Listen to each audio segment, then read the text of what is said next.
Chaque semaine, près de 9800 Airbus sillonnent le ciel. Depuis sa création il y a 50 ans, l'avionneur européen a même livré 12 000 avions. Et Airbus, qui fait aujourd'hui jeu égal avec Boeing, estime que la flotte mondiale d'avions passagers devrait doubler en 20 ans pour atteindre 48 000 appareils.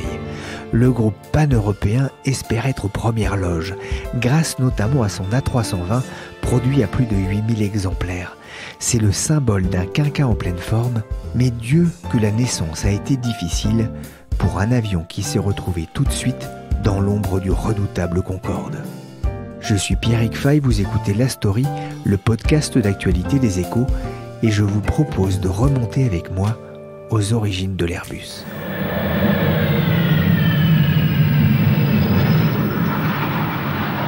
Nous sommes en 1969. C'est le 28e Salon international de l'aéronautique et de l'espace du Bourget. Plus de 100 000 Parisiens et visiteurs se pressent près des pistes pour voir la star, le Concorde. Fin, racé, avec ce nez si particulier. Il atterrit en douceur sur la piste 3. Invité de marque à ce rendez-vous international sans équivalent dans le monde, Concorde fut ponctuel. Pour la première fois, il avait quitté le terrain de Toulouse, où avaient eu lieu ses premiers essais. Il venait de survoler Paris. Son équipage reçut un accueil triomphal. Tout le monde est là pour voir le supersonique franco-britannique. Parmi les curieux, un jeune homme de 15 ans. Bonjour Dominique Maléco. Bonjour. Alors les lecteurs des Échos vous connaissent bien, vous êtes journaliste sur les pages PME Région. Qu'est-ce que vous faisiez au salon ?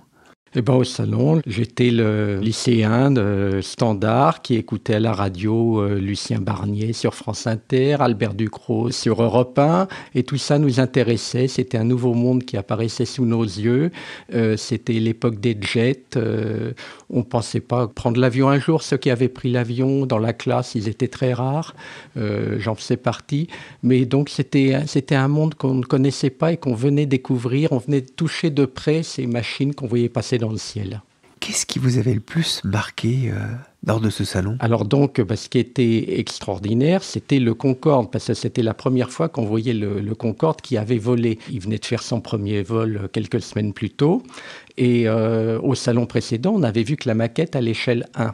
Et là, cet avion qu'on voyait, vraiment celui qui avait volé, était extraordinaire parce qu'il était très haut sur pattes. Et en même temps, il n'était pas gros du tout. Et il était pointu. On verra par la suite qu'il changera de forme. Celui-là a volé, mais ça n'a jamais été l'avion de série. Plus tard, on a élargi les ailes, on a modifié le nez, on a modifié la queue, on a modifié beaucoup de choses, comme sur les prototypes. Mais c'était déjà une machine qui donnait à rêver. Le Bourget fut le cadre de la première rencontre de Concorde et du Boeing 747, mais on y trouva aussi bien des nouveautés. Elle était parquée pratiquement en face du Boeing 747, qui lui était le contraire. C'était un gros Boeing 707, un des avions les plus répandus. Et on se disait, finalement, le Concorde, c'est très en avance sur le Boeing. Et on ne se doutait pas du tout de la révolution qu'on avait sous les yeux, parce que l'avenir montrera que c'est Boeing qui avait raison. Dominique a gardé de cette rencontre une photo en noir et blanc, un peu abîmé. Ce qu'on voit là, on voit donc un Concorde 001, donc le prototype français. Il sera rejoint quelques jours plus tard par le prototype britannique. Et on voit donc ce Concorde. On voit dans le fond le Boeing 747 avec aucune marque de compagnie. Il y a juste écrit Boeing 747 comme si ça lui suffisait. On voit au premier plan un hélicoptère Gazelle, sans doute un des premiers construits par Sud Aviation. C'était une évolution de l'Alouette avec une queue différente. Et un avion qui était fait aussi par Sud Aviation, donc le constructeur français du Concorde, et qui est un Morane-Saulnier, un petit avion de tourisme, 4 passagers, et tout ça cohabitait sur la piste avec Concorde.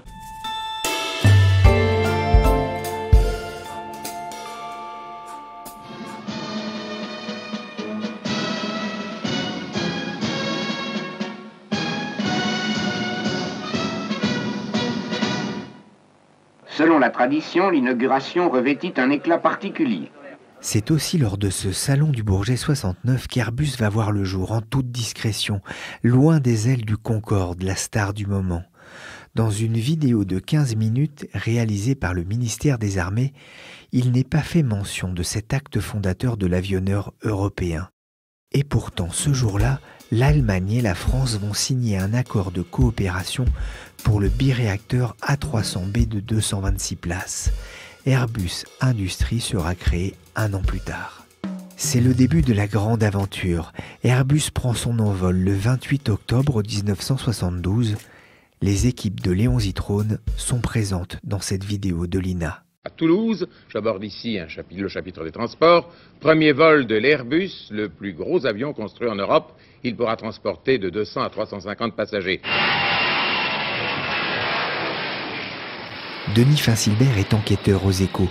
Il est remonté pour le journal aux origines de l'Airbus. Et le moins que l'on puisse dire, c'est que les faits ne se sont pas penchés sur le berceau.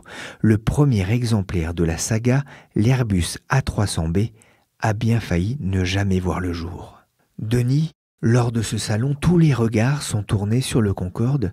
Mais où est l'Airbus ? L'Airbus, c'était une petite maquette en bois, juste le nez de l'avion, en fait, le cockpit et puis quelques rangées de sièges, dans un hall, caché dans un hall, et je pense que pas beaucoup de gens ont pris la peine de le voir. À ce salon, il y avait 1,3 million de personnes qui sont venues, c'était considérable pour l'époque, c'est peut-être le record absolu d'ailleurs, mais ils venaient pour le Concorde, pour le 747, pour le Galaxy, qui était la version un peu militaire qui a donné naissance au 747, donc c'est des monstres de l'air, et ça c'était sur le tarmac, c'était dehors, et donc la maquette de l'Airbus, était cachée quelque part, mais les gens n'avaient pas conscience de ce qui se tramait dedans.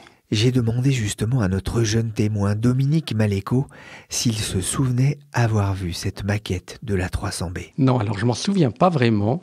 Il faut dire que au salon à l'époque, dans les pavillons, ce qu'on appelait les pavillons, c'est-à-dire les stands qui étaient couverts, il y avait beaucoup de maquettes qui étaient exposées. J'avais été beaucoup plus marqué par un avion américain qui avait les deux ailes qui tournaient à la verticale pour décoller verticalement. Un avion à hélice, et ça, il était vu. Et autrement, l'Airbus, on n'y croyait pas tellement à l'époque. Alors on avait eu des petits dépliants rouges dans la grande mode des années 70 et qui montraient Airbus. Autrement, il y avait beaucoup effectivement de maquettes. Autrement, à l'échelle 1, grandeur nature d'avion, il y avait des morceaux de carlingue, des tronçons d'avion pour montrer ce qu'ils savaient faire. Mais ça, de l'Airbus, je ne l'ai pas vu venir, je ne m'en rappelle pas. Denis, pourquoi est-ce que les industriels traînent des pieds pour fabriquer l'Airbus ? C'est une époque très compliquée, c'est une époque où il se passe beaucoup de choses. Bon, les Américains sont archi-dominants, les Européens ont envie de faire quelque chose, mais ils ne savent pas trop quoi. En fait, leurs avions, à l'époque, sont des programmes complètement nationaux.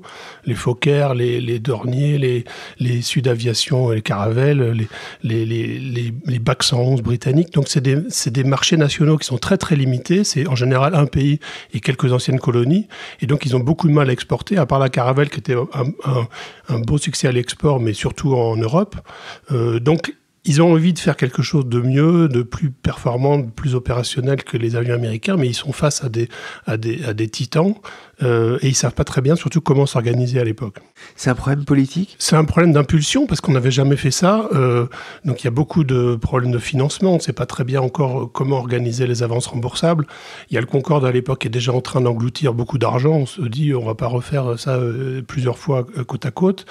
Donc il y avait un peu la peur de sauter dans le vide. Alors face au Concorde qui faisait rêver dans les chaumières, qui fait toujours rêver, d'ailleurs il est magnifique cet avion, le bébé d'Airbus a bien du mal à exister, et pourtant un homme va y croire. Il s'agit d'un haut fonctionnaire dont le nom va rester célèbre, Jean Perlevade. Oui, alors il n'était pas tout seul. Il est rentré en 63 à l'ancêtre de la DGAC, le service général d'aviation civile. Et à l'époque, on lui dit quand même clairement que le grand programme, c'est le Concorde. Lui, il fait le tour de plusieurs compagnies. Il a l'impression que c'est vraiment pas ça qui va faire exploser le marché. Le supersonique, c'est une belle idée, mais c'est quand même commercialement très, très risqué. Donc, il fait partie des fonctionnaires qui pensent qu'il faut d'autres programmes à côté, des choses plus terre-à-terre, si on peut dire, mais des choses plus classiques. Ce qui va pas être simple, c'est que le Concorde a un grand supporter, Charles de Gaulle. Oui, le Concorde, c'est le prestige absolu. C'est des choses qu'on n'a jamais faites. C'est franco-britannique. Alors les Anglais se sont déjà plantés avant avec le Comet. C'était le premier avion à réaction qui a eu beaucoup de problèmes de conception avant. Donc ils voulaient absolument damer le pion aux Américains et ils ont fait quelque chose qui était aussi là très risqué. Donc avec Concorde, d'une certaine façon, on continue un peu dans la même veine en bilatéral franco-anglais. Et Charles de Gaulle pense que pour les questions de prestige et d'indépendance nationale, c'était vraiment important de l'avoir. Le Concorde, c'est un avion franco-britannique. Mais avec Londres, sur le projet Airbus, c'est un peu « je t'aime moi non plus ». Ah, les Anglais, ils ont failli faire tout capoter depuis le début, puisque dès le départ, ils sont en cheville avec les Français pour faire un programme l'A300 sur une base équilibrée. Et puis au fur et à mesure, comme Rolls-Royce était beaucoup plus attiré par le TriStar américain pour placer son moteur que par l'Airbus auquel ils ne croyaient pas, finalement, les Anglais disent niet au programme quelques semaines avant le fameux Bourget 69. Et donc, il a fallu les remplacer en catastrophe. Et c'est les Allemands qui mettront tout l'argent sur la table que les Anglais ne voulaient pas mettre. Mais c'était une des causes d'échec prévisibles la plus importante. Ils ont mis des années. Il faudra après 10 ans après pour que les industriels British Aerospace, qui à l'époque n'existaient pas, reviennent dans le programme, qu'on lui fasse une place pour fabriquer les ailes. Et il aura fallu 30 ans après ce Bourget pour que British Airways commande ses premiers Airbus. Les Anglais sont déjà proches du Brexit aérien. Denis, et les Allemands, que font-ils? Ils prônent l'intégration? Les Allemands, oui. Les Allemands, ils avaient un énorme complexe depuis la fin de la guerre. Ils n'avaient plus de bureau d'études et ils faisaient des choses en sous-traitance pour les autres. Mais il y avait énormément d'industriels qui étaient prêts à travailler et qui demandaient que ça. Donc ils ont tout fait, à la fois des esquisses d'ailleurs un peu délirantes dans les années 60, beaucoup plus complexes à mettre en œuvre que l'Airbus final. Mais ils avaient vraiment envie de travailler du côté européen, clairement européen, alors que les Anglais ont toujours eu un pied côté américain, un pied côté européen. La naissance de l'Airbus A300 se fait dans la douleur, avec des parents qui se disputent politiquement, mais la conception technique n'a pas été sans mal non plus. Hein. Non, en fait, la définition de l'avion était très difficile parce que dès 67, il y a 3 pays, donc l'Allemagne, la France, l'Angleterre, signent un mémorandum d'études de faisabilité. Et il y avait autant d'études que d'industriels. Enfin, ils ont eu beaucoup de mal à trouver le point central de marché. C'était très important parce que la largeur de l'avion, la largeur du fuselage est un point central.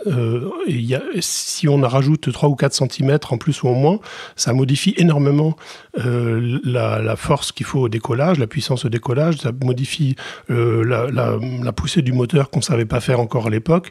Donc, c'est des points extrêmement difficiles à définir. Et puis, il n'y avait pas évidemment d'ordinateur comme maintenant pour le faire. Denis, vous écrivez dans votre enquête qu'à la veille du mouvement de mai 68, l'A300B a la tête sur le billot.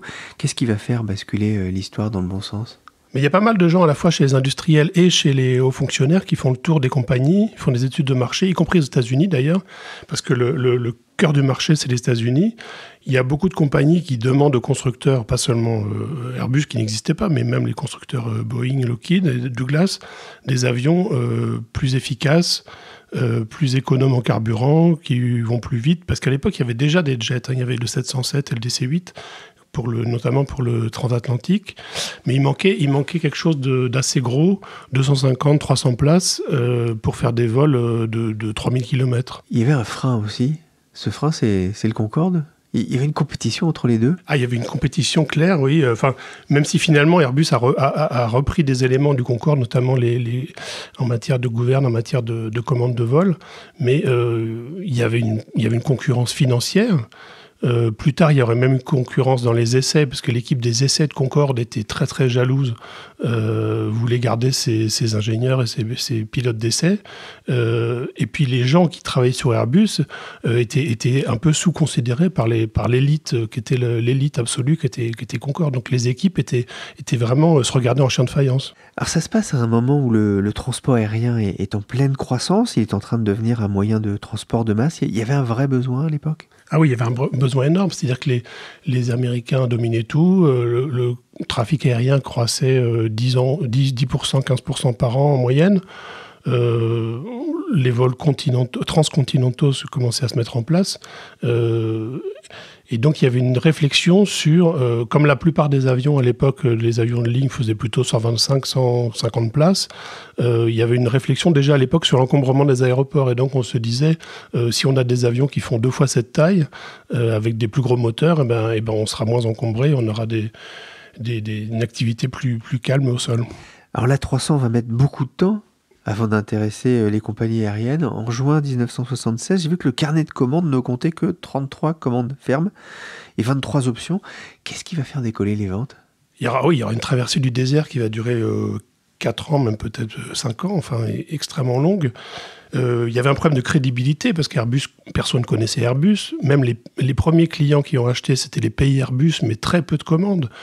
Air France, Iberia, Lufthansa sont les premiers clients, mais ils achètent par 3, 4, 6, enfin vraiment très peu d'avions à chaque fois parce qu'ils sont très pro-Boeing ou pro-Douglas à l'époque. Donc ils commandent un peu contraints et forcés par leur gouvernement parce que c'est des entreprises publiques. Donc même ça, c'est quand même un amorçage très difficile. Ensuite, le krach pétrolier. Donc krach pétrolier, 74, le baril multiplié par 6. Donc un gros trou au moment où il ne fallait pas. Les Américains avaient imposé des droits de douane à tous les avions sur leur sol non américain, alors chose que ne faisaient pas les Européens. Il y a eu des dévaluations du dollar, les avions ont été facturés en dollars parce que les clients voulaient comparer des choses comparables. Donc, en fait, tout était vraiment contre les Européens. Et donc, quand la crise s'est estompée, là, les commandes ont pu reprendre ? Petit à petit, Air France a été le premier à déverminer l'avion. Il a enlevé énormément de défauts. C'était le premier client opérationnel, le premier vol 74 sur Paris-Londres. Et ils ont demandé à Airbus des tas et des tas et des tas d'améliorations qui ont été faites et qui ont été appliquées ensuite à la série des avions et qui ont servi à convaincre les compagnies qu'elles pouvaient faire des temps de vol un peu plus longs que ce qu'elles craignaient. Donc, première commande importante, 78 seulement, John Borman, un ancien astronaute qui détient la compagnie Eastern, qui va contre l'avis de toute son administration, enfin l'administration américaine qui a tout fait pour empêcher cette commande. C'est un pari un peu fou. Airbus prête 4 avions qui étaient des queues blanches, c'est-à-dire des avions qui étaient fabriqués sans client, les prête gratuitement pendant 6 mois pour que Eastern les utilise sur son réseau domestique. Eastern est très contente et finalement en 78, il commande 23 à 300. Donc ça a été la vraie commande significative, disons, hors d'Europe, qui a donné à l'avion une légitimité qu'il n'avait pas jusque-là. De ces ateliers toulousains sortent la moitié des grands avions commerciaux du monde. Et cela fait 50 ans que ça dure. 5 décennies et 12 000 avions livrés plus tard. Que symbolise Airbus aujourd'hui ? Bon, le carnet de commandes, c'est presque 10 ans de production. Il y a 7200 avions à fabriquer encore pour les années qui viennent à Toulouse, mais aussi à Hambourg, aussi aux États-Unis et en Chine, puisqu'il y a 4 lignes de production contre une seule à l'époque. Airbus, évidemment, c'est l'unité européenne. Airbus s'est élargi énormément. A aussi quand même élargi son activité à beaucoup de sous-traitants américains, y compris les motoristes. Donc, c'est pas uniquement réservé aux Européens. Bon, alors évidemment, il y a eu quelques échecs, bien sûr. La 310, qui était la version raccourcie de la 300. La 340, qui n'a pas très bien marché. La 380, qui a été un échec probablement le plus gros. Mais aussi beaucoup de succès et beaucoup de synergie opérationnelle dans les cockpits entre les avions de la gamme. On va se quitter en chanson. Vous connaissez The Airbus Song ? Non, on va dire non. On va écouter.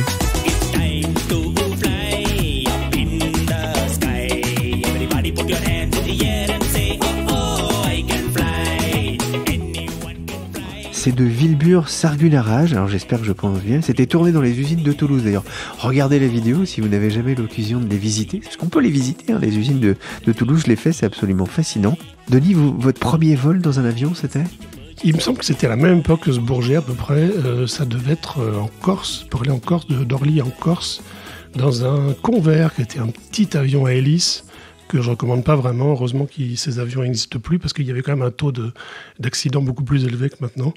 Et là, on était dans ces années-là, dans ces années où il y avait énormément de modèles d'avions différents en circulation. Merci Denis Fasilbert, merci aussi à Dominique Maléco du service Région des Échos pour nous avoir ouvert son album de souvenirs. Armement des toboggans, vérification de la porte opposée. Le commandant de la Story, Pierrick Fay, vous remercie d'avoir voyagé à bord de ce vol sur les 50 ans d'Airbus. Mon copilote Michel Varnet et le chef de cabine Nicolas Jean se joignent à moi pour vous souhaiter bonne continuation. N'oubliez pas vos bagages à main ni de vous abonner à la Story des Échos. Pour l'actualité en temps réel, c'est sur leséchos.fr.